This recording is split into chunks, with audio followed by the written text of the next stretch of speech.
HRN listeners. As we celebrate our 15th year, we are deepening our commitment to giving voice to the next generation of food systems storytellers, and we need your help. Our internship and fellowship programs help activate new possibilities for underrepresented and underestimated young people through experiential journalism, audio engineering, and production training. Through these unique programs, HRN helps food equity stewards build essential workforce readiness skills that expand their potential and foster economic mobility. Please consider supporting these critical programs. And with a minimum donation, you can be entered to win a dinner for two at an amazing restaurant in one of 8 cities and tickets to a concert at a great venue in one of those cities. We have incredible partners across the country who have donated, as they also share our passion for helping to educate the next generation of food systems storytellers. Check out heritageradionetwork.org/15 to donate and enter to win today. That's heritageradionetwork.org/15 to donate and enter to win today. And make sure you donate before March 31st. Thank you. Today's show is brought to you by Bob's Red Mill, sharing nothing but the best in whole grain nutrition and committed to their mission of good food for all. Learn more at bobsredmill.com/podcast. You're listening to Heritage Radio Network. We're a member-supported food radio network broadcasting over 35 weekly shows live from Bushwick, Brooklyn. Join our hosts as they lead you through the world of craft brewing, behind the scenes of the restaurant industry, inside the battle over school food, and beyond. Find us at heritageradionetwork.org.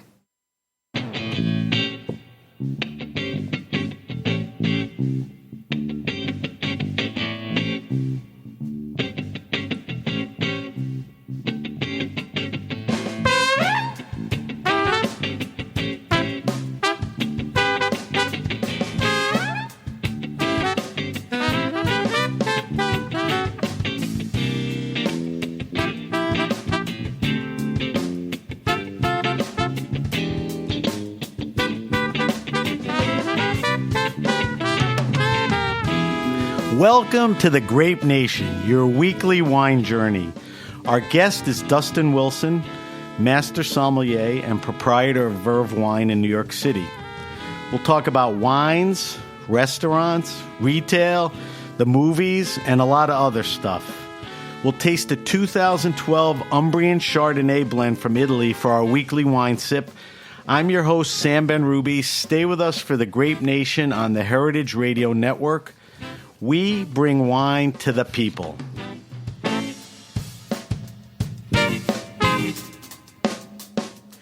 It's not often we have a master sommelier, movie star, educator, importer, distributor, winemaker, and retailer visit us, let alone one person. Dustin Wilson has his hand in all of that, and we're going to talk to him about it. But currently, he's trying to change the way you buy wine, and we'll get into that too. Welcome to the show, Dustin. Thank you for having me. Good to have you here on the Grape Nation. All right, I usually want to get my guest oriented with my listeners oriented with the guests. So I want you to tell us a little about your journey in life and wine that got you to where you are currently, which is VerveWine in New York City. Sure. So bring me all the way back to Baltimore. Way back. Yeah. Cool. So, I mean, I guess I should preface it by saying I didn't grow up in a wine family at all. The extent of my wine drinking, prior to falling in love with it, I guess, was I had a few sips of my mom's Franzia White Zinfandel out of the fridge, back in the day. So I guess you could say, wine was not around when I was younger, so it wasn't like a thing that I was kind of brought into, at least not in that world. So I came to wine via restaurants, and I worked in restaurants ever since I could start working, starting off with a job at a sub shop near my house, making cheesesteaks, flipping burgers, that kind of thing when I was like 14, 15 years old. And stayed in that field for a while, just through school, and waited tables. Pretty much did everything. Waited tables, worked in the back of the house, washed dishes, busboy, bartender, you name it. Did pretty much everything in a restaurant capacity. And I think maybe it was my experience doing all those different things back then that kind of led me to want to do lots of different things in the wine world eventually. I'm actually just putting that together right now. You wouldn't keep going if you didn't like it. Right. But I guess back then I really enjoyed the, knowing all the various aspects of a restaurant.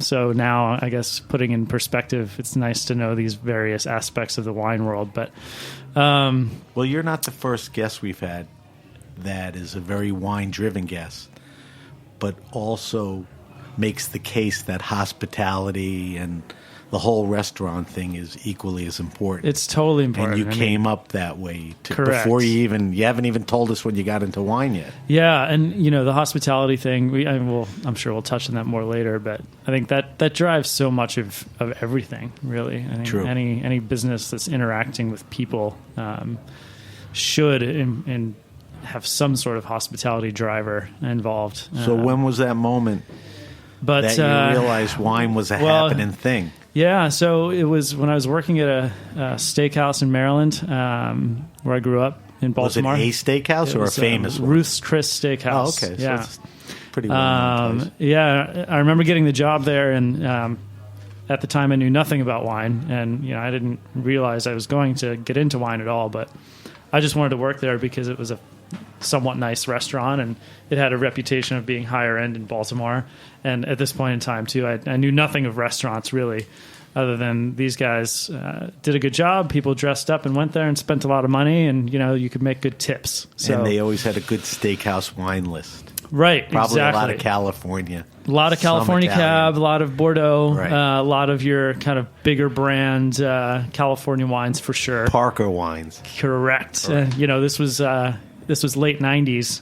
So what happens? You start tasting stuff there? Well, there was no sommeliers on the floor. I was a server, so you had to kind of get to know the wine list to a certain extent. It was a 400, 500 selection list. Wow. And I knew nothing, so I had to figure it out a little bit. So I would speak with some of the more senior servers there, and they did a couple tastings for me, and then from there it turned into buying wine on my spare time and getting some books and reading about it. Wine for Dummies was my first book. Worked? It worked. It worked. We'll get in later why it worked. But when you were drinking and tasting wine, you realized this is some pretty cool stuff. Yeah. This is interesting. It was really interesting because I just thought like Chardonnay was Chardonnay, and I didn't really understand why some bottles on the list were $50 and others were $3,000. It didn't make any sense to me. So I found it to be fascinating. And then the more I dug into it, the more I realized I had no idea. And it just became almost like an obsession for a while. So how long was that, your tenure at that steakhouse? The steakhouse, I think I was there for about 3 years. Oh, that long? Almost 3 years, yeah. So by the time you left, you were self-taught, tasted through. Yeah, reminded the perspective that I had was that big Napa steakhouse wines. This was the epitome of wine drinking. It was the time, the place, and the type of totally, restaurant. Yeah. Too. So I was all about Opus One and Schaefer and like these wines that. They're good wines. Jordan was a big steakhouse. Jordan, we crushed some Jordan. Right. Oh yeah, that's funny. Mondavi for days, Right. that kind of stuff. So, I thought I knew a little bit, and I wouldn't say I was cocky, but I was like, all right, I got this thing. I kind of get it. You're ready to move. And so this was right around the same time. I was planning to move to Colorado, and the reason I wanted to move to Colorado is because I like to ski, and I wanted to live out there for a little bit of time, spend a year or two, and just kind of goof off, ski as much as possible. So you would build what you were going to do around the skiing. Correct. Not a career, and I'll ski on the side. Correct. This was supposed to be just like a, I guess younger people now would call it a gap year. A gap year, okay. I think a gap. There wasn't really a name for it. Honestly, then for I me. think a gap year sounds a little more thought out than your plan.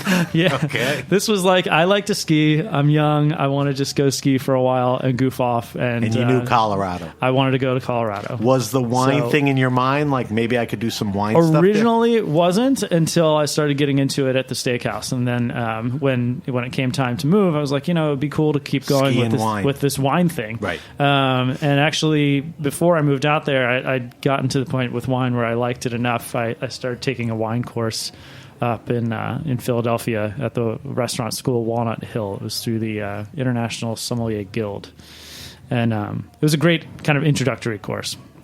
Anyway, so when I moved out to Colorado, I landed in Boulder, is where I was living, and looking for a job. And Great town. Great town. My oldest son, Benjamin, graduated from there. It's one of my He absolute didn't favorite wanna places on the planet. He skied 80 times a semester. Yeah, that's amazing.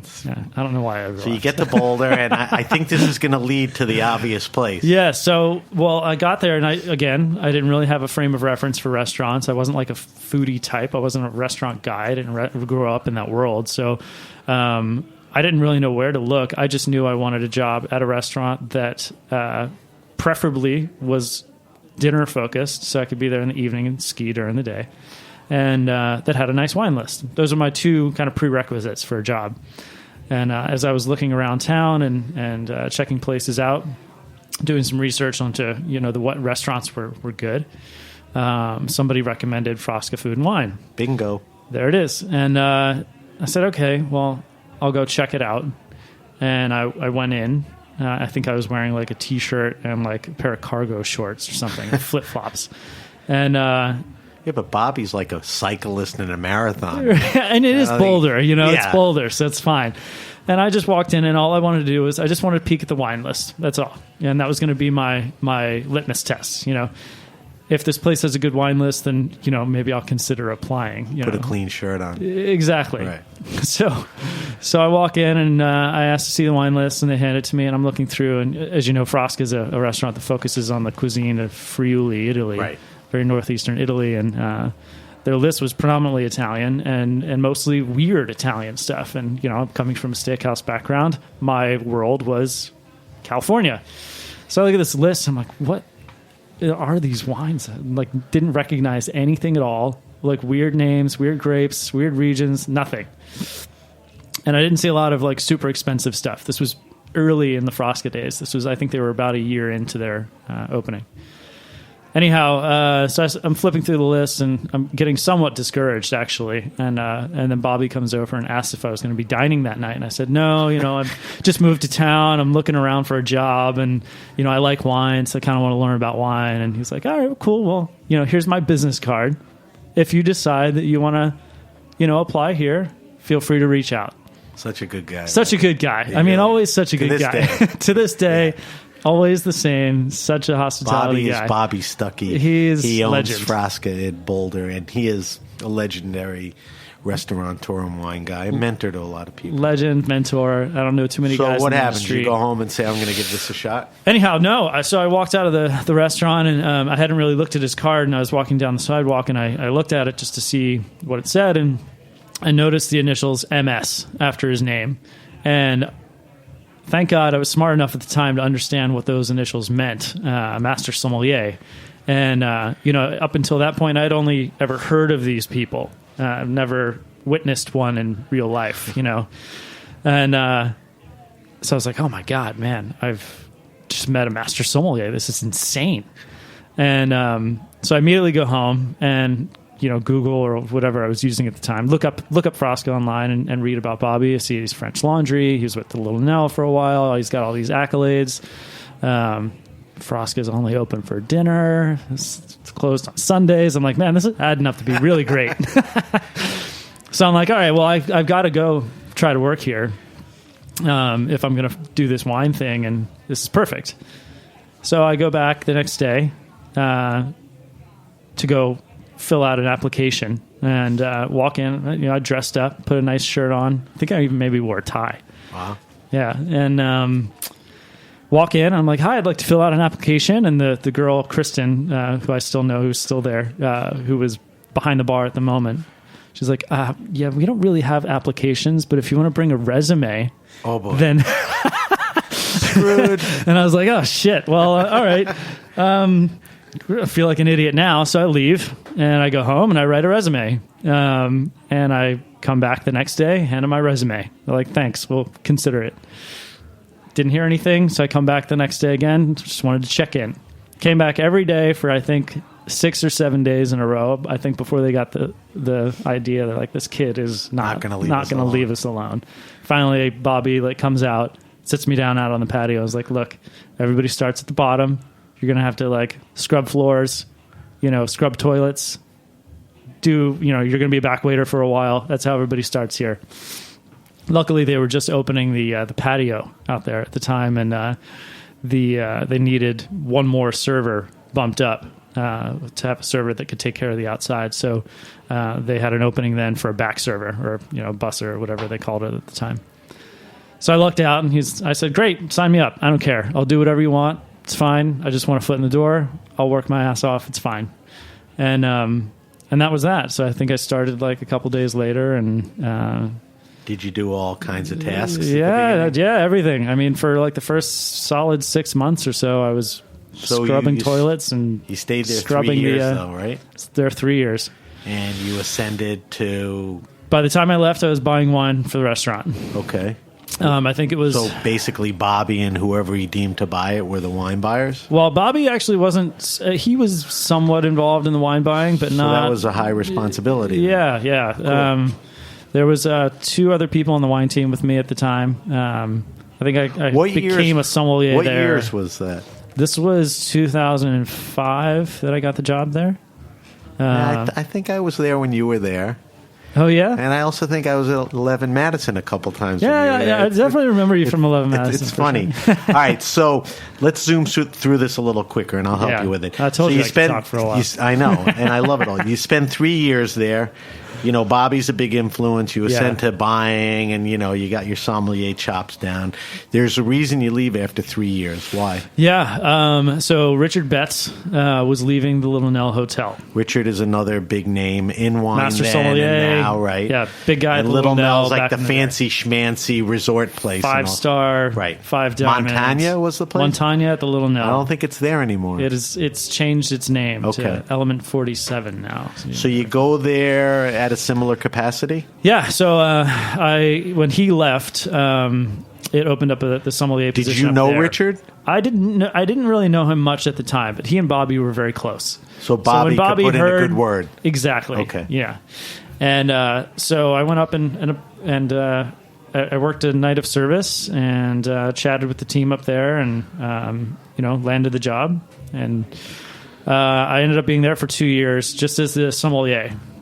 So I wasn't the wine buyer, but it was still a great job for a variety of reasons. I mean, you're working with a much bigger, comprehensive wine list, lots of French stuff on there. It was my first experience working with a Grand Award list.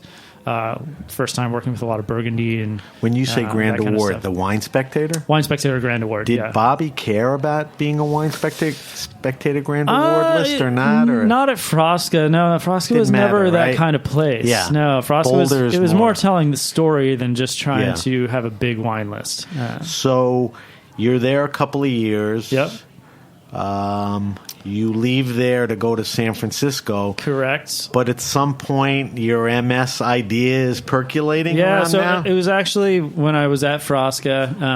Like I said, when I first moved to Boulder, my intentions were to be there for like a year or two, and then I was going to come back east and go to grad school and go off and get a real job. Originally, I just wanted to get an MBA, and I wasn't sure what I was going to do with it. All right. But I just knew I needed more school, and I wanted to go get a good job. Okay. But at some point in time, those 2 years came and went, and I was like, all right, dude, you got to make a decision here. Are you going to go back home like you planned, or are you going to stay out here and keep goofing off or whatever you're doing? Was there any appeal to going home? I mean, hopefully you're close with your family and that didn't. But family, Baltimore, family for sure. No skiing, nothing, hip about it. No, for me it was more like what am I doing with my life kind of thing, And So you don't head east. What happens? It needed some validation. So at that point is when I decided, all right, well, I'm going to stay out here and I'm going to do the wine thing. I want to do this wine thing. I love it. It's great. And then I think for me to help validate that decision in my head, I needed something to pursue more serious with it. And I think that's where the Court Master Sommeliers thing kind of fit for me. Not to mention, Bobby was an MS. There was a number of other MSs in Colorado that I had been around. So a lot of these guys that I really looked up to at the time had gone that path, and it seemed viable. And my intentions were to never actually go through the entire thing. I was like, I'll just take like the first couple levels maybe and then call it a day. Just to help you get better at understanding wine. Get better, have the certification. That's it. And then I'm sure as many people who are going through the process know, you take one, makes it want to take the next level, and then you pass that one, it makes you want to take the next. Anywho, so I was already, I think, past the certified by the time I went up to Aspen. And then when I was in Aspen, I passed the advanced. Wow. And I actually went and sat for the Masters once while I was still in Aspen as well, but didn't pass the first time out. What year is that? This would have been 2009 that I took it the first time. 2010. You're right, that I took it the first time. And then San Francisco kind of came calling, literally. Raj Par, another great sommelier. We had Raj on the show about a month ago. He's the man. He's a sweetheart. Sweetheart of a guy. Yeah. But he was looking for a Somm, but just 1 second. Raj is one of those guys where you were classically trained. I mean, you went through the whole MS thing. Yep. Raj can rival anyone and didn't do that. Correct. There's a special guy, and you're one of them for sure. And certainly Raj is without that formal training. But, right. A nose and a palate like anyone I mean, else. One of the best palates I've ever seen. Yeah. Which actually that's part of what drew me to him and to that was, I had been mentored and been trained under so many people that have gone that quartermaster sommeliers path. I felt, if I had somebody else like Raj, it could really help round me out a little bit, get a different perspective on wine, and it could change things around a little bit. And obviously, I was very drawn to his way of tasting and his palate. So you go to RN74? RN74. That's Michael Mina. Michael Mina Restaurant. Yep. It's in the Millennium Tower building. Good as any place in the country. Again, this was about a year or so into their launch, and they had won the Grand Award in their first year. Huge list, really deep in Burgundy. RN74 is really all about Burgundy. So it was, again, a place where I could hone in my That was your biggest skills. dose of Burgundy knowledge. Huge. Certainly not huge. Frasca, right? French wine in general. No, Frasca was cutting my teeth with Italian. Right. The Nell was great for like a more worldly, broad perspective on wine. And then RN74 was like a lot of French, a lot of California, right? Especially at the time, it was like the new wave of California stuff. They had to have it because of proximity. But it was cool. Raj's thing at the time was, I don't want any Chardonnay or Pinot Noir over 14% alcohol. It was like his rule, and he was pissed a lot of people off with that. But but it was he did interesting. IPOB. Then IPOB. The first IPOB was in the lobby of RN74. Oh, that's right. Yeah. I saw pictures. Yeah. Jasmine Hirsch was also there. on. And I remember thinking to myself, I'm like, man, this is awesome. Like, I didn't realize California was doing such cool shit. And it made me fall in love with California wine again. And at the same time, I was learning a ton about Burgundy and French wine in general, Rhone, etc. It was an amazing experience. And all right, so you're there how long? Just a year. A quick year. Yeah. And during that time, 2 questions. One, where are you at with the MS, and when does the movie Somm, come into play? Yes. Then? So I actually sat and passed my master's exam February of 2011. So it was about, 4 or so months into me working at RN74. And up until that point, how many years were you studying for it? 4 or 5 years? When I passed, it was 5 years. 5 years. Yeah, from the time I took the intro until when I passed. And the we're MS was 5 talking years. studying all day, working all night, All the time. a lot of the time, Yeah. right? All Most the of time. Yeah, that's the commitment that was my that life. people. Right, it's crazy. Yeah, I did nothing except for study, taste, and work. So how does the movie? Somm is a movie where they followed master sommelier candidates. If you haven't seen it, it's on Netflix. It's widely available. You should see it. Dustin's a big part of it. How did they come to you to be in the movie? So when I was living in Aspen and I took my advance, actually the year I passed my advance, I met a guy named Brian McClintock. He was a mutual friend of another friend of mine named Ian Cobble. Ian and I had seen each other at exams and competitions. Was Ian in the movie? He was. He Yeah. was Dad. Yeah. Right. That's right. He's the crazy guy in the movie. Right. Yeah. He doesn't pass. Sorry, Ian. Felt so bad when he didn't pass, right? I know, yeah. That was tough. So Ian and I knew each other prior. We had seen each other at competitions and exams and that kind of thing. And Brian was with him. I guess they were close. And after the advanced exam, Brian reaches out to me randomly. It's like, hey, man, it was nice meeting you at the exam. I'm looking for a Somm gig somewhere or someplace where I can be more in touch with wine. If you know of anything, let me know. And, I knew we were looking for captains at the Little Nell. And I was like, look, if you want to move to Aspen, you could probably score your job super easy at the Nell. You could be a captain there. You work with me and Jonathan on wine. We could definitely get you involved in some capacity, even if it's like just handling bottles, helping with inventory, learning how like things come and go, that sort of thing. And he was like, all right, yeah, that sounds good. So he picked up and moved to Aspen. And the point I'm getting to is we became study buddies. We were very close. And his friend is Jason Wise, who directed the film. So there's the connection. Yeah. So And Jason Brian had one this day, idea. I remember sitting at Brian's apartment outside of Aspen.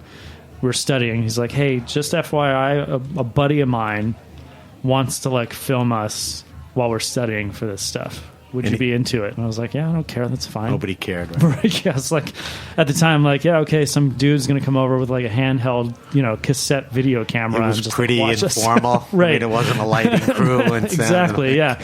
And I was like, yeah, that's fine, whatever, totally cool. And so then I remember the process of it becoming a fundraising thing, and we were reaching out to people to try to get some money to get the film off the ground and that sort of jazz. I remember that. And it took a while to get it rolling, but then eventually they picked up a little bit of money. Jason started filming Ian first. So when I first went out for my master's exam, Jason was there filming, but Brian, myself, nobody else was involved really except for Ian. In fact, my first experience meeting Jason was he was picking me up after I had been a long night of drinking after the master's exam, and I found out I failed. Oh, boy. Myself and a couple buddies. Drinking your woes away. We're in Napa just getting after it hard. Boy. I mean, hammered, karaoke, So you name it. That happened during the movie as...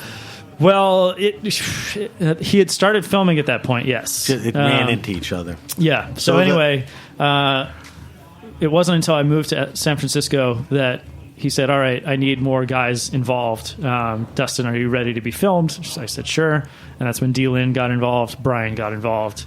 What year was that? Filming. So this was...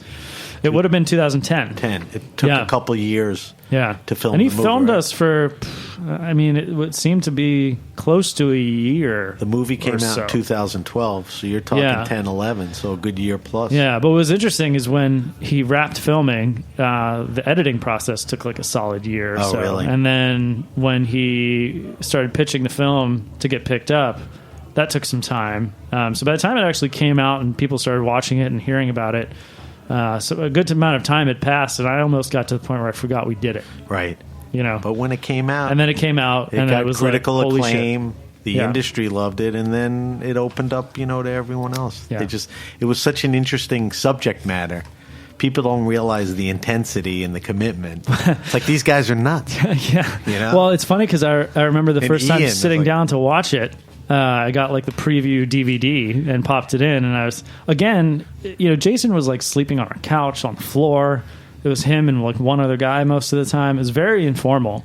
So I still hadn't expected all that much out of it, honestly. I saw it a few times, and you really feel...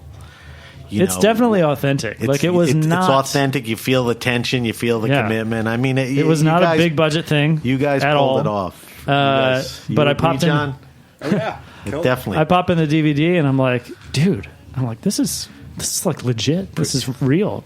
Looks good. It's legit because you guys were legit. All right, so let's finish up on the life's travels. So you leave, the movie's done, you talked about popping it in the DVD, you finish up, you head to New York to, not arguably today, but what is the number one restaurant in the world. Yes. You only had 4 stars and 4 New York Times stars, 3 Michelin stars, as you were there. But you leave the West Coast to come to. Yeah, 11 Madison Park. And just quickly, how does that come about? So, if people remember, 11 Madison Park was a part of the Danny Meyer Union Square Hospitality Group with Danny Meyer. And you were there when it was still under Danny's ownership. Correct. So what many people also don't realize is 11 Madison Park's been around since 1998. Right. A lot of people just think it's a relatively new restaurant because I think it was like his 3rd restaurant or something. Yeah, it was like... And Madison Square Park was like a shitty area, like correct. Union Square, and he brought so that. he had Union Square, Gramercy, and then I think he opened Tabla and 11 Madison Park with Floyd at the same time. They were basically in adjoining spaces. Right. Anyhow, what's your connection to? So, what's the connection to get you west to 11 Madison? When the chef Daniel Hume and Will Guidera, who at the time was the general manager, working for Danny, right? They were working for Danny. They made plans to purchase the restaurant from Danny Meyer and split off and start their own group. When those conversations started taking place and taking hold, the wine director that was there prior to me, John Reagan, had a decision to make. He was either going to stick with USHG and Danny Meyer and that group, or go off into the unknown with Will and Daniel. He's still at US. So he made the call to stick with Danny and USHG. I think that was a route he wanted to take and become their corporate wine director. He's still that to this day. He's killing it. Which opened up a spot at 11 Madison Park. Luckily, through some mutual friends, and I got to thank my lucky stars for all the people that I've met along the way, because it's insane that that you talk about place and time and being in the right place at the right time, and I had that luck for sure. When they were looking, they reached out to who else but Bobby Stuckey, Richard Betts, like a handful, Rajat Parr. They didn't want to leave. All these people. They were like, hey, who should we be looking at? They didn't grow up in Baltimore. That's why. And, luckily all these guys were like, oh, yeah, you should check out Dustin. And by the time they called me, they're like, dude, who are you? Like, all these people are, you know all these people, and you run into and worked with all these people. So I thank my lucky stars every day for that. And you did that for 4 years. Yeah, so I came out there pretty much a year to the day from when I started at EMP or at RN74, and was at 11 Madison Park for just about 4 years. And you said you got there, it was a Danny Meyer, Union Square Hospitality. Yeah. In the 4 years you were there, when did it flip? Right basically away? Like 2 months later. So or 3 months later. I started in late September, early October, and by January it was under new leadership. I think Danny went through that with Tom Colicchio and Kraft and didn't want to go through it again with Will and Daniel. Yeah, it was, so especially at the time, because... But isn't he a small partner or something in it? I don't know. But I do know, those guys helped raise the bar for 11 Madison Park. Yes. To this day. They were planning they wanted something of their own, and they were going to leave 11 Madison Park. To do that. And go do something on their own if he didn't give them the restaurant. So he felt it, God bless Danny. He felt that the best thing to do is, let's make this happen, do the deal, and you guys take it and run. Just as a side note, there's a thing called the world's 50 best restaurants. Yep. Is it Pellegrino? Pellegrino, yeah. And when I started last year, it was Massimo Bottoro from Modena was number one. This year, 11 Madison is number correct. one. Yeah, when I started, they had just jumped from number 50 on that list to number 25. I remember. And then we went up to number 11, then 10, then like 5, then 3. It was a wild ride. So you did that for 4 years. We'll weave back and forth into that. You leave there, top of the world. Why and for what? I know, I get that all the time. So I left to go start Verve. Verve is my wine retail project. Something you were thinking about while you were there? Yeah. Like one day I'm going to walk out of the restaurant business. Totally. Okay. And Verve is VerveWine. We have a retail store, a brick and mortar retail store down in Tribeca here in the city. All right, stop right there because we're going to come back a little later. All right. And, focus on the show. I want you to talk about that. I just want to ask you a bunch of questions before we get into your projects and help me decipher some of this. People are still intimidated by wine, wine stores, sommeliers, restaurant wine lists, and you've had your hand on all of that. Yeah. And you're not the type of guy, disposition, personality-wise, where you want to impose or be intimidating. Correct. What do you tell people to break through? All of that. Going into your store, which I know you want to make the experience easy, or the wine list. A couple makes a reservation 6 months in advance at 11 Madison, 160-page. Correct. How do you get away from that intimidation? Yeah, for me, it was always, I come from the Bobby Stuckey school, is, you use hospitality to kind of make people feel at home and feel comfortable. And, you always want to make sure that you're speaking to them on their level and making them feel home and good. But not everyone does that. No, some not at all. people, are imposing and don't give a shit. Totally. So that was the way you connected. Yeah, and for me, it was like I want to make sure when people leave any interaction with me that they leave happy and excited. And feel like they learned maybe a little something. So, I think a lot of people might use the sommelier platform to show off how much they know. It's not about you, it's about them. It's about the guests, yeah. And at the end of the day, a lot of guests don't understand jargon. So what should they do? Ask a lot of questions, tell people what they like? I mean, how do you... Yeah, I think for me, it was always... You pulled it out of them. I've always done it the same way since I was taught from day one, which is like you ask people what they love, what they're into, what's the last thing that they can remember that they've had that they enjoyed. You get that frame of reference, and then you kind of go into it with them. But wouldn't you say some sommeliers just want to kind of impress people and push what they give a crap about, which is really the wrong end of the spectrum? Yeah, and I think there is certain value for sommeliers having a strong perspective. That's what helps change the industry. It's what helps trends evolve. And if people didn't have opinions and perspectives, then we'd all just be stagnant all the time, which would be boring. Right. So I don't think that it's invaluable at all. I think it's just how you do that and making sure that at the end of the day, it's the guest and the person that you're talking to. That so remember, you're keeping the guest. Their best interests in mind at all times. Don't let guys like Dustin push you around.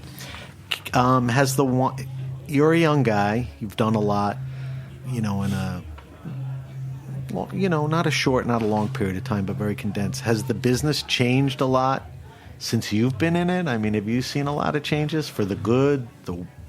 Yeah, I think. Worse? I definitely see the trends with wine. I remember Riesling and Gruner Veltliner were the hotness back in 2005 when I was first getting into it. I remember reading certain magazines, Wine and Spirits. They're hot things like now, that. though. They are, but they were just getting cool. Okay. So they're now on a good ride. Natural wine's still. cool, and Jura wine is cool, and Loire Valley, Shannon. All right, take it easy on Pascaline, will you? But she's a friend of the show.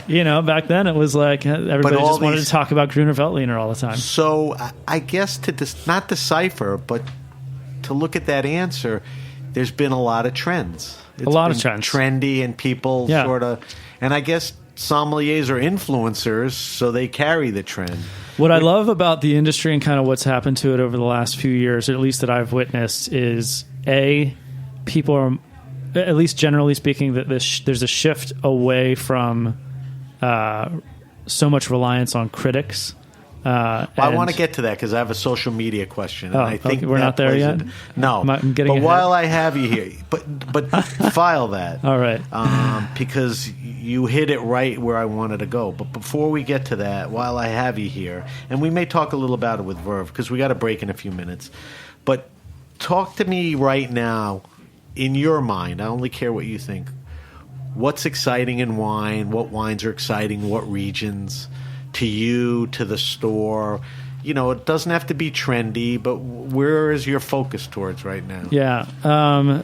For me, I'm realizing more and more that there's really awesome wine from a lot of places that's not expensive. Give me, like this week alone, I've honestly, I've been focusing all my tastings on like Southern Hemisphere stuff, which is not my wheelhouse. Are you talking Africa and South America? I'm talking mostly South Africa, New Zealand, Australia. Okay.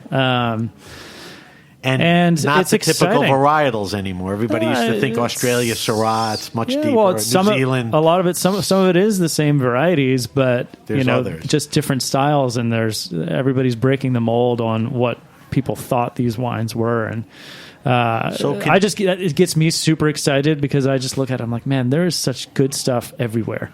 Because for me, I remember tasting and trying to buy wine for restaurants not that long ago, where you tasted something from Australia, it's like the same old stuff. It's right. Like the same 15% alcohol, crazy Barossa Shiraz. But they went through that period, they closed down a little, and now, they're back in the game. Australia had their, problems.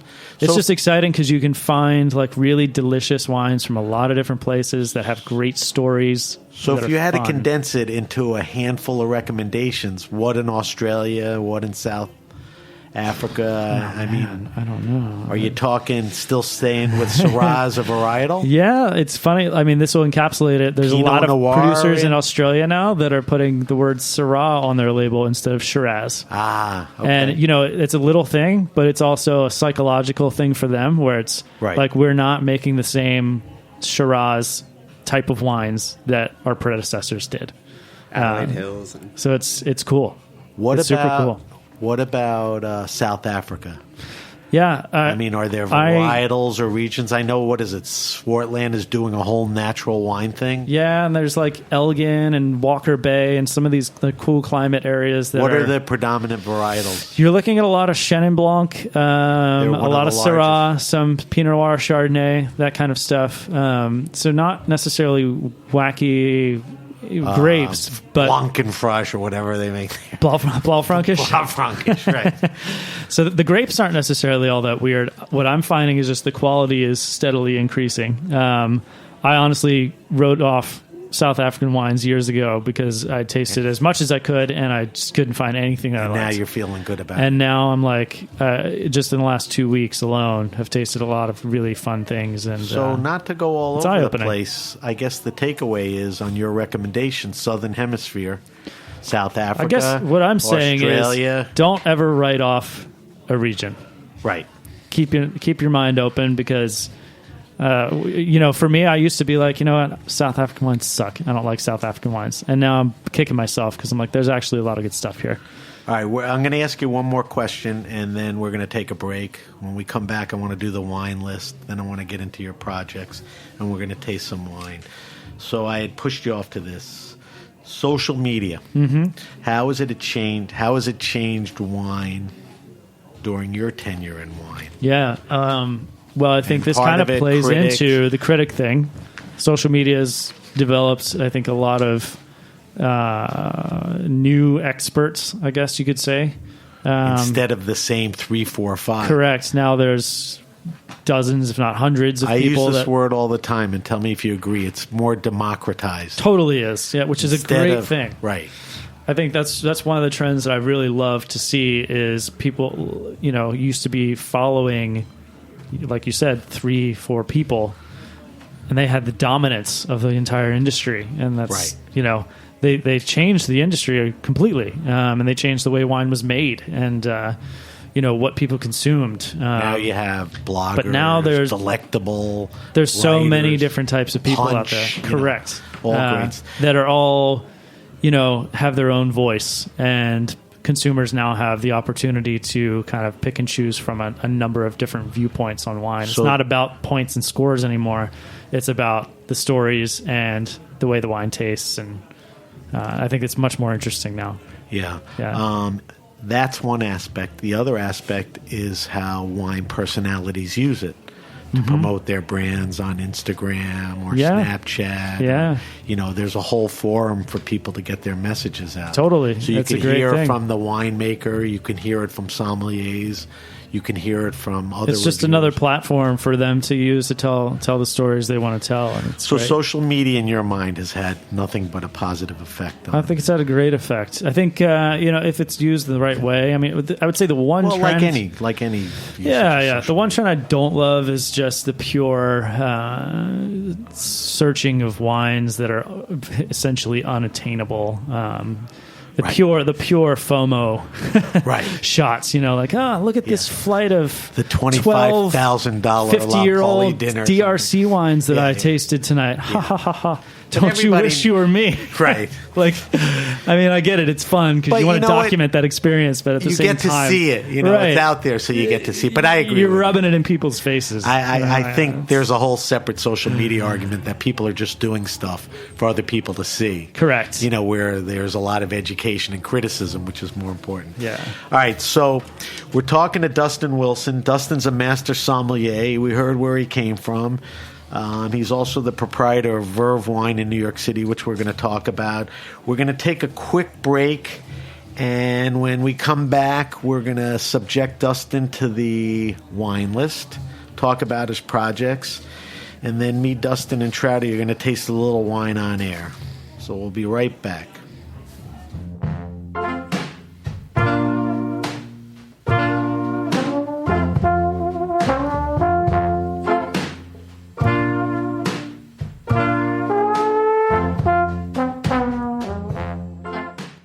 Bob's Red Mill has been milling whole grains since 1978. When you mill whole grains, you get all three parts: the bran, the germ, and the endosperm.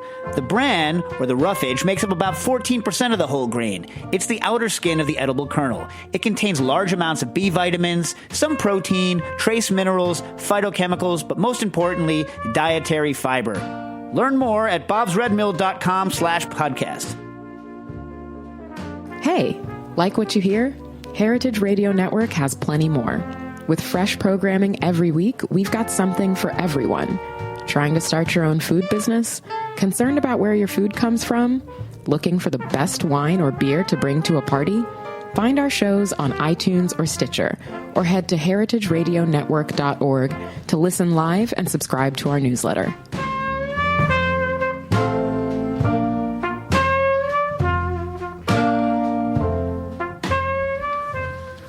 All right, we're back.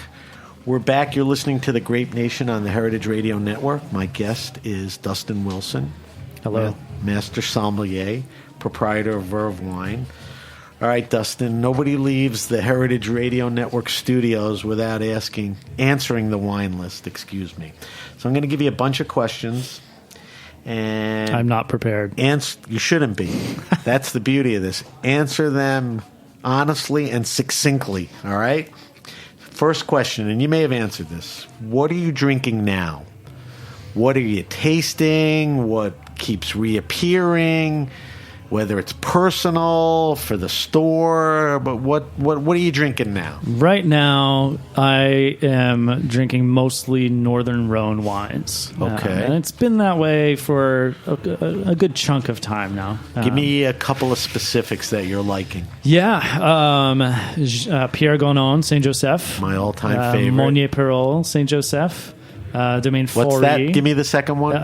Monnier Perol. We have to spell sometimes on the show. Monnier is the first Monnier. word.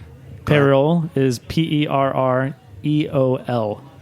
And give me a price point retail on the They're Perol. like probably in the mid 30 range. Is Perol cheaper than the Gonon? Yes, Okay. it is now. So that's a good one. Give me Yeah. one more. What else do I really like? Julian Session, great little producer. He makes a delicious little Crozes Hermitage. Spell Session. Cecillon. Okay. All right, next question. Your favorite wine and food pairing? Ooh, that is a good question. Probably champagne and oysters. Oh, boy. I'm going to have to ask you to leave now. No, that's the classic answer. It's either champagne and oysters, I think muscadet and oysters, but you're right. But I've gotten champagne and popcorn, champagne and fried chicken, champagne and pizza. So I go to... But I will play tapes of shows where I say, give me your favorite wine and food pairing. Don't tell me champagne and oysters. Oh, man. But you know what? It's so good. For you, it's the perfect answer because you're right. I go to Aspen every year. You have the cred to... And we sit on the patio at Ajax Tavern. And you look up in the sunshine and you get a couple bottles of champagne, a huge thing of oysters, and you're in heaven. Nothing like eating oysters. West Coast or East Coast oysters? East Coast. East Coast. East Coast. Okay. Briny. Yeah. Blanc de Blanc, Blanc de Noir. Blanc de Blanc. Trouty's from the Cape. Specific. Yeah. Nothing like eating oysters in a landlocked state. But we'll get to that another time. All right. Tell me your favorite wine restaurant and or bar. Somebody where wine is a critical part of the experience. Here in the city. In the city, and if you want to give me, you have another favorite place, I'll take that too. Yeah, right now my favorite place to go is Compagnie de Vins Surnaturel. We had Caliban a couple of weeks ago. Yeah, Caleb is the man. We work together at EMP. Are you doing? I love it. It's great. Are you doing a mixtape there? I have done a mixtape already. Okay. I'm pressuring him to allow me to do the remix. Okay. Yeah. So Company is a wine bar with terrific food. How about something outside of New York? Outside of New York, I would say... Oh, man. Probably Frasca. Okay, you're Boulder. right. Yeah. That's a good one. It's a great fair place and to drink square. wine. And the tribute to him is that many years later. It's still as good as it's anything. so good. All right, your favorite all-time wine? Favorite all-time wine? Is there a wine that moved you? Is there a I'll wine say, that the experience? I'm going to sound like such a douche by saying this probably, but when I passed... There's no douches in here. When I passed the MS exam, my sommelier buddies at the time in SF treated me to a bottle of 1980 Latache. So and A, the wine was amazing. Okay. And B, it was with the right people, and it was the right moment. That's as much the experience as the wine. It really probably could have been anything, but that was one of the most memorable wine experiences that I've ever had. All right, last question, and you are super qualified to answer this. Best wine retail, around $15. I need a red, I need a white. Trouty's going to dinner. 6 people bringing 2-3 bottles, doesn't want to spend the world. What's he buying for around 15? Give me a red, give me a white. Yeah, let's see. All right, so white wine, I would say there's this Muscadet producer called Complementaire. Spell? Gosh. C-O-M-P-L-E. It's spelled like compliment, but with E-R-R-E at the end. Okay, Complementaire. Complementaire. Because I get a lot of Olivier and Le Pepier. Yep. It's another one. It's a great little Muscadet that's like, it's... $12-13 It's either unsulfured or very low sulfur, and it's extremely aromatic, but it has all the other great qualities of Muscadet. It's delicious. Sounds good. And that goes with oysters too, right? It does indeed. Give me a red. Red, right now, tougher. I would say Columbera and Gorella.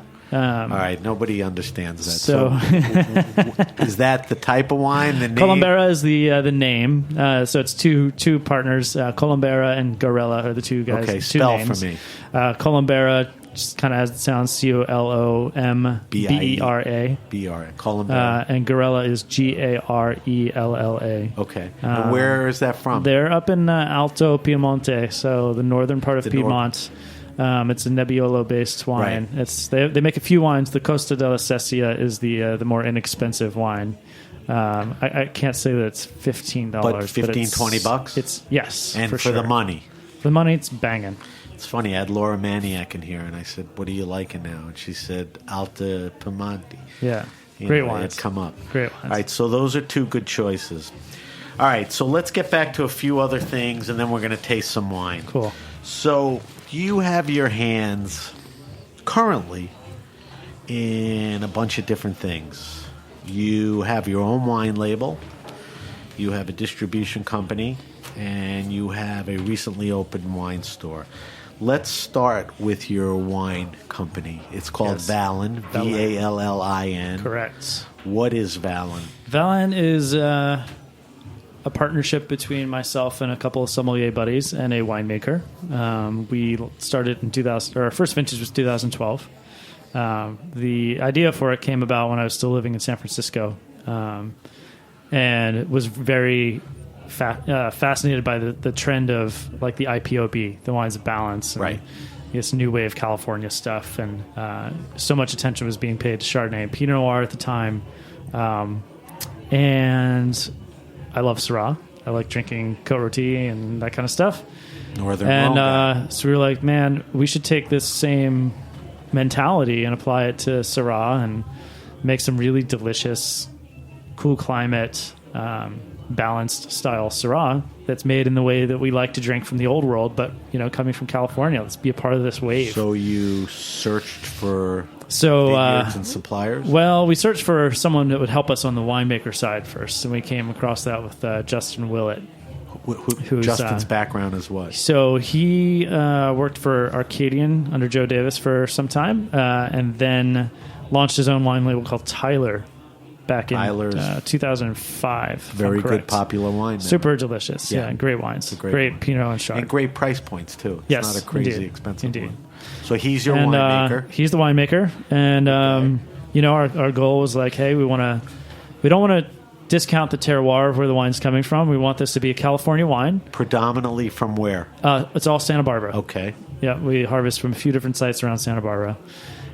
We wanted it to be a pure Santa Barbara expression, but stylistically and from a vinification standpoint, we wanted to utilize methods done in the old world. So more whole cluster fermentation, less use of new oak. Actually, there's no new oak on it.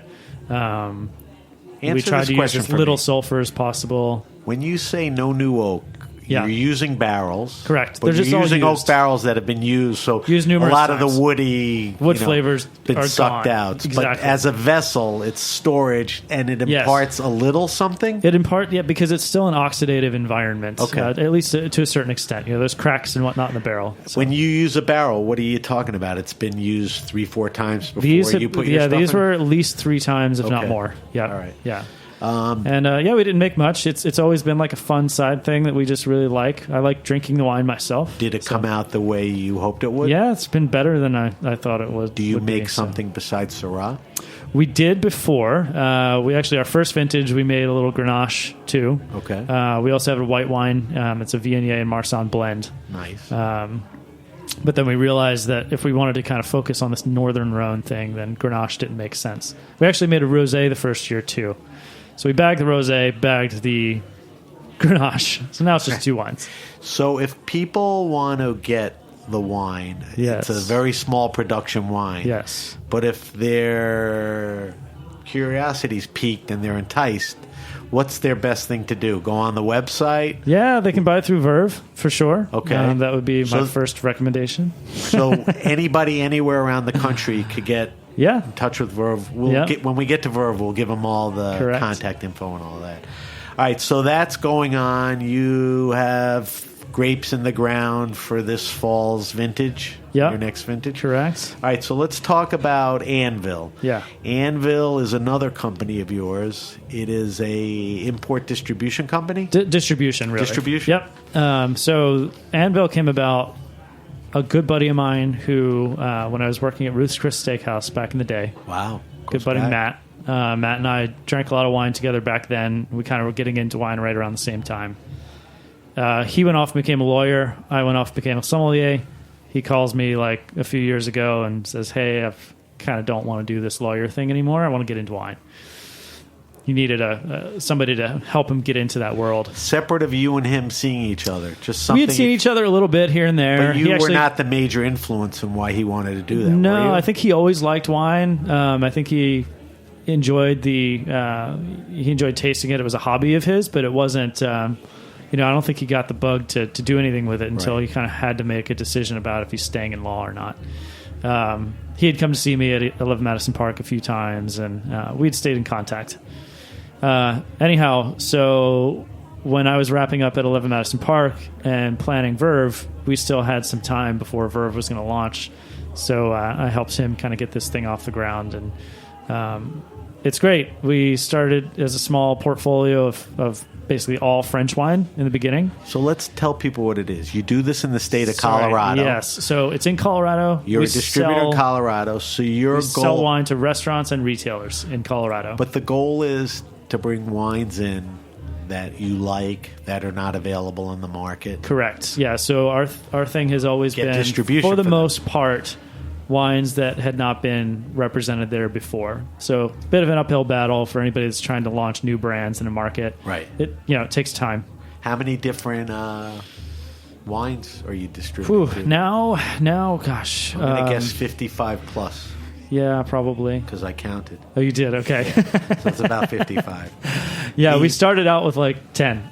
The predominant country is France. Mostly French. Yeah, right, some Italian, we've got a little Italian, USA. a great German book now, a couple of domestic producers, and it's been great. Super fun.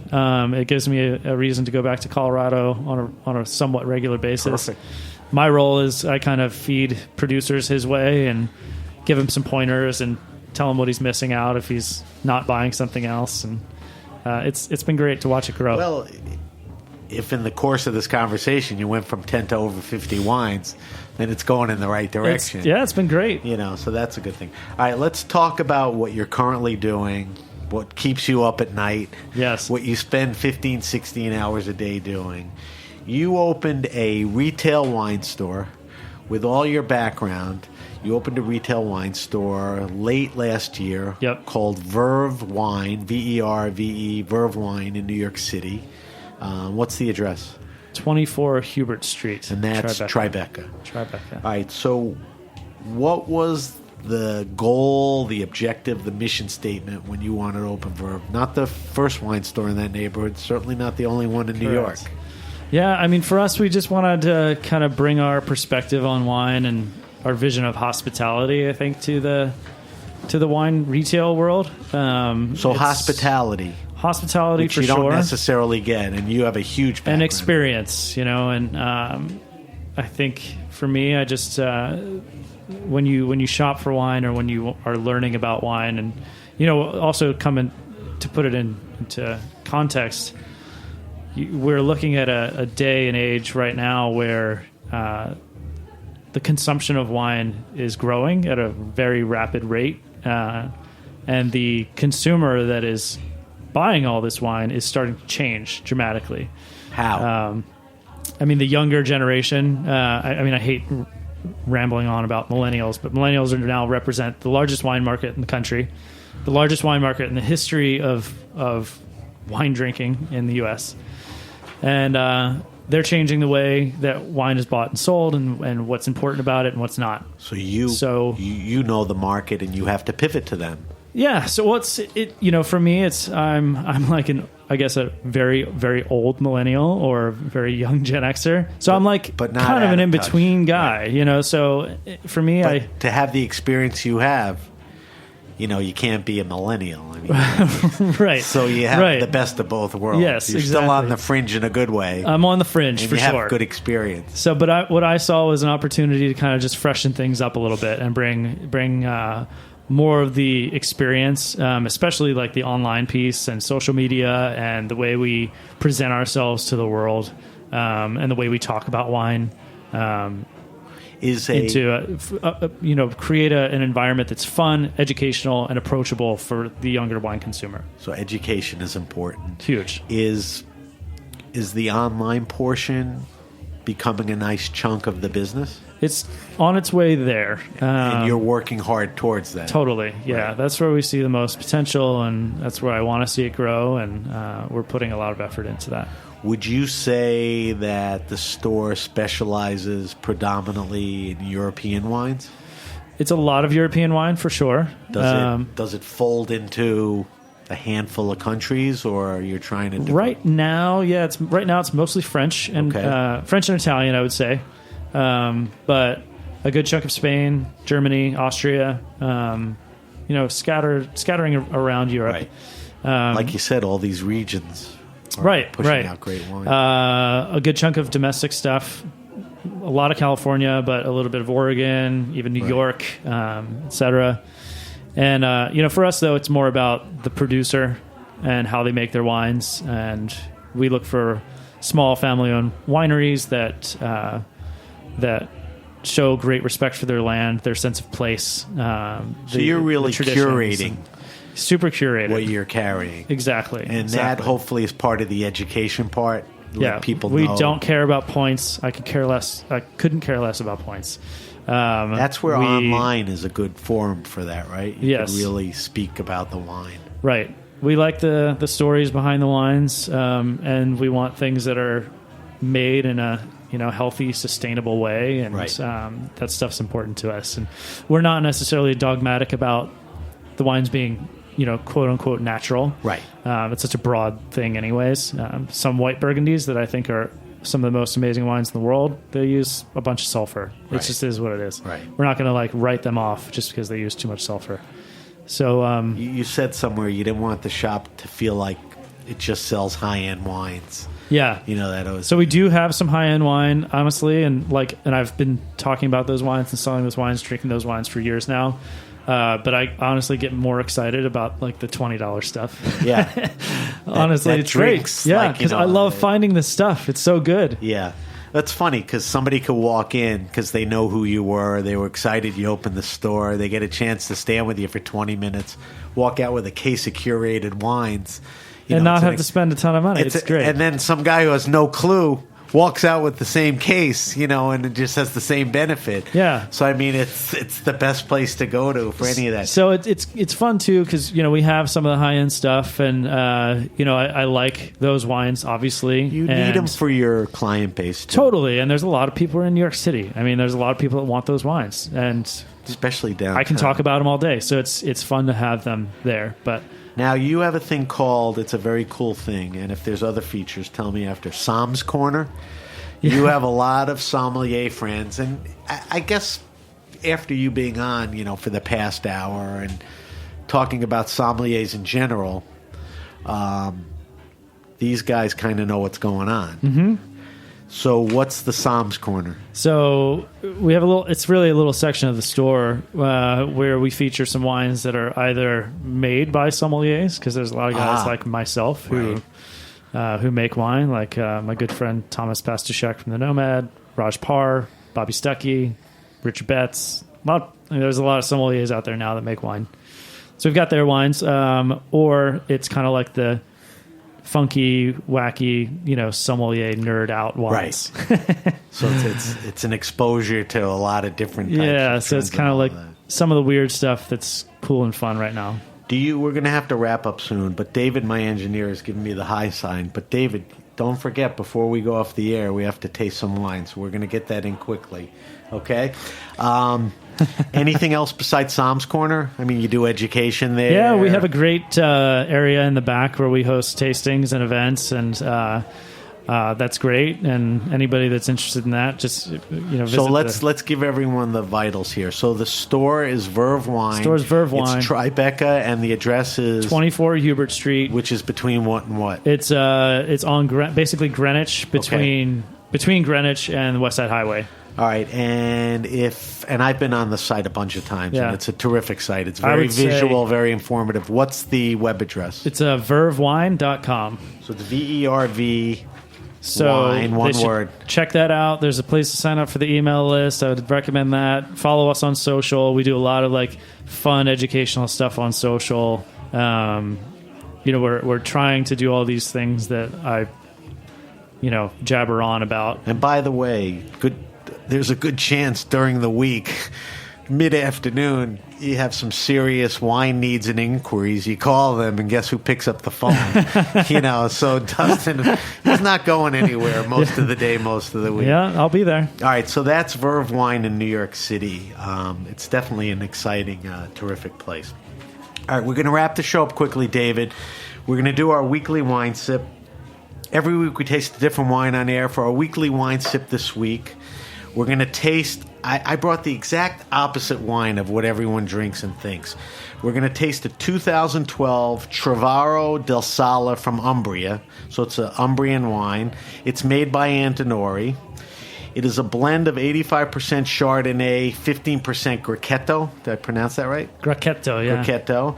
This wine in current vintages retail for between $39, $49. Not a cheap wine, not the most expensive. And it's available at better wine stores. So, Trouty, will you pour this around for everybody? We're going to do a quick taste, quick assessment, and we're going to wrap up. David, our engineer, who's mad at me, but once the wine comes out, I know, we're running long. All right, so let's talk about this wine.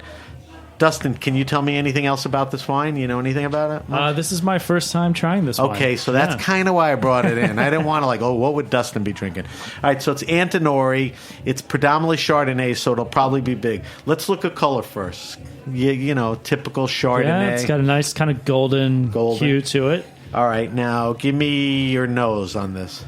Pretty ripe baked apple, little apricot, like some dried fruit here too. Does that tip you off that this is going to be like this big fruity Chardonnay or not necessarily? It smells rich and round. Okay. I know you can't really necessarily tell that, but it does smell that way. All right. It's got some perfume. You can smell the, some nice toasty wood on there. All right, let's give it a sip. It's got a little of that lactic-y thing that you get from malolactic. Let's throw it over the tongue. All right.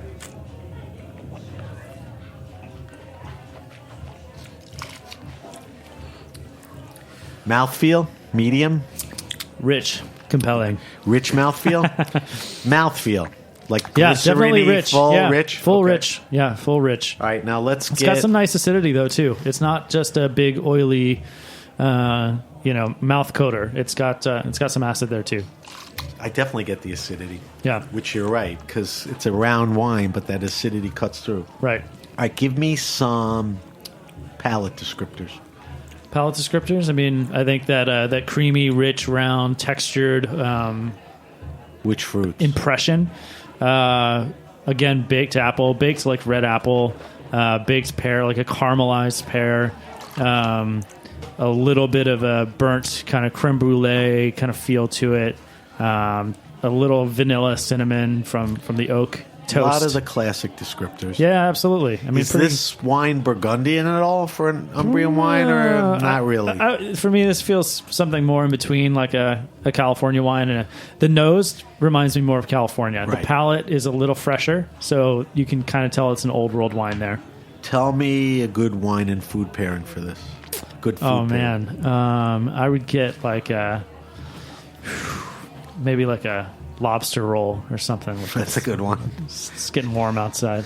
I'd drink a Pepsi with a lobster roll. Doesn't matter. Actually, 4 lobster rolls and a Pepsi. All right, so do we like this wine? Yeah, I think it's very high quality. It's not personally like my style, but I think it's made well. It's well made. It's typical for its grape and its place. Does the Grechetto add anything to it? I'm not really. Maybe that's where some of the freshness and the acidity is coming from. Could be that. Aromatically, I'm not picking up, but Grechetto is also a relatively neutral variety on the nose. Is this wine worth the money, or is that a little high? $40, $37. It tastes. I would say if it was closer to right around the $40 range, I think this is a solid $40 bottle. 40. Yeah, okay. if it's so creeping up to 50, quality. then I don't think so. All right, so that was the 2012 Trevorrow della Sala from Umbria. It's by Antinori. It's basically Antinori's signature white wine. All right, I want to thank our guest, Dustin Wilson. He told you who he is. He's now over at VerveWine. Come see me. Come see him. Go online. Call. If you have a question, wine happening, or event, hit me up at sam@thegrapenation.com. That's Sam at The Grape Nation. Follow us on Facebook. We're /The Grape Nation. Instagram, SBenRuby. Twitter, BenRuby without the S. Thanks again to Dustin. Thank you to our engineer, our very patient engineer, David Tadashore. Yeah, likewise. I'm also pretty active on social, so if anybody wants to hit me up on social, that's fine too. Thank you to everyone at Heritage Radio. Dustin, you could reach on Instagram. Yep. At Dustin Wilson MS. Correct. At VerveWine. Correct. On Instagram. On Twitter, Dustin Wilson MS. Same too. At VerveWine or at Dustin Wilson MS. And is there any anytime. Facebook play?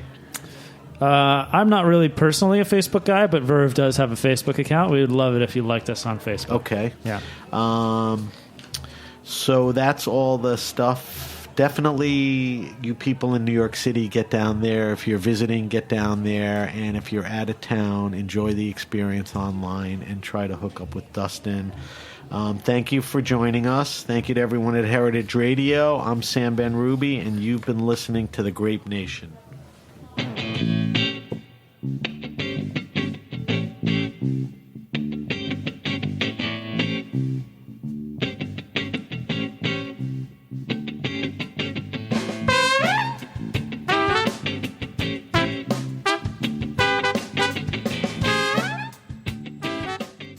Thanks for listening to Heritage Radio Network, food radio supported by you. For our freshest content and to hear about exclusive events, subscribe to our newsletter. Enter your email at the bottom of our website, heritageradionetwork.org. Connect with us on Facebook, Instagram, and Twitter at heritage_radio. Heritage Radio Network is a nonprofit organization driving conversations to make the world a better, fairer, more delicious place. And we couldn't do it without support from listeners like you. Want to be a part of the food world's most innovative community? Rate the shows you like, tell your friends, and please join our community by becoming a member. Just click on the beating heart at the top right of our homepage. Thanks for listening.